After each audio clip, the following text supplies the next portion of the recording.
Hi, I'm Matthew Mittelberg, and on this week of Take 5, we're going to be discussing the fascinating topic of miracles, why they're relevant for us today, and some of the questions and objections that people raise about them.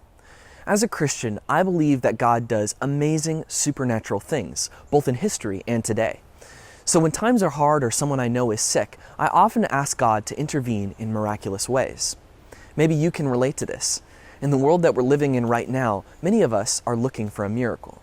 But are miracles possible? For some people, that question has already been answered negatively. I was at a discussion group in England a few years ago, and we were sitting around the table and having a great conversation until one guy stood up and said, "Look, miracles don't happen. Dead bodies stay dead. End of story." For him, he didn't need to investigate or look at the evidence. Miracles are just impossible. Case closed. When people make this argument, many don't realize that they're actually echoing the thoughts of the classic British philosopher David Hume. Hume made a bold claim. He said he would disprove miracles for all civilized people. His main challenge was that miracles are, by definition, impossible. He defined miracles like this. He said, "A miracle is a violation of the laws of nature. And as a firm and unalterable experience has established these laws, the proof against a miracle from the very nature of the fact is as entire as any argument from experience can possibly be imagined." He's essentially saying a miracle is a violation of the laws of nature. The laws of nature cannot be broken because no one has ever experienced a miracle. Therefore, miracles are impossible. Now, you may have caught the problem with that line of reasoning. It's circular. He's putting his conclusion in his premise when he says that no one has ever experienced a miracle. That's like saying garlic bread is delicious because it tastes really good. That's just saying the same thing twice and doesn't prove anything, although it may be true. A lot of the arguments against miracles rely on this kind of circular reasoning. For example, some people will say that a miracle is, by definition, the most improbable kind of explanation, and therefore we can never say that a miracle has happened. But how would we know that a miracle is the most improbable kind of explanation? Only if we knew that miracles never happen. Or, for example, some people will say that the eyewitnesses to miracles are always either lying, crazy, or mistaken. But how would we know this? Only if we knew that miracles never happen.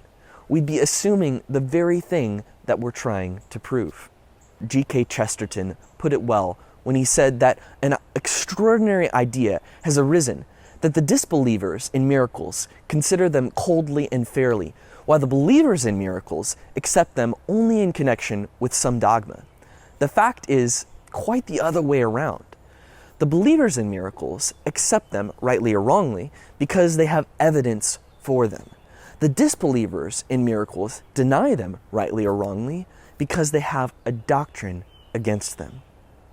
Personally, I've found this to be so true, because when we actually look at the data with an open mind, the evidence that miracles are happening is overwhelming. To give just one example, Barna Research did a survey in 2016 of 1,000 American adults, where they asked them, have you had an experience that can only be explained as a miracle from God? Nearly 2 out of every 5 said yes. Extrapolating that to the country, that means that 94 million Americans have experienced miracles. That's amazing. Now, is it likely that all 94 million are either lying or mistaken? I think it would take a lot of faith to believe that all of them are wrong. Remember, it only takes one genuine miracle to show that miracles are possible. Instead, I think we should conclude that miracles are not only possible, but that they happen today. Here's the question. How would you pray differently if you believed that God does miracles? How many miracles have we missed out on because we haven't asked? Now, asking for a miracle doesn't guarantee that we're going to get one, but James 4:2 says, "You have not because you ask not." Let's pray boldly, believing that God has the power to do it and that He will do it if it's what's really best for us.